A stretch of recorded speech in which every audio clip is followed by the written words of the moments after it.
Hello everyone, welcome back to Spararia YouTube channel. Alright guys, so yeah, in this video I would like to share you a tutorial on how to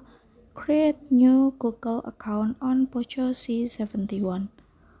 Alright guys, so yeah, for those of you who want to create another new Google account, that's the method is very easy. So yeah, now let's get started to the tutorial. Alright guys, so yeah, the first thing first that you have to do is now you can go to settings menu on your cell phone like this, and then after that now you can scroll down,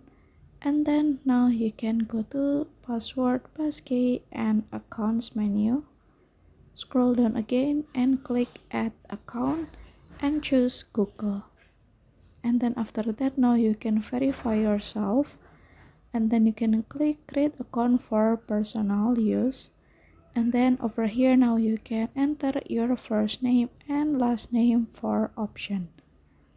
and then after that now you can enter your basic information such as birth date, and after that now you can choose your email address, and then after that now you can create a strong password with a number and letters, and then here now you can see the preview of your account info, and after that now you can agree all of privacy and terms, and so yeah, here's your new Google account. Alright guys, so yeah, here's the tutorial and thank you so much for watching.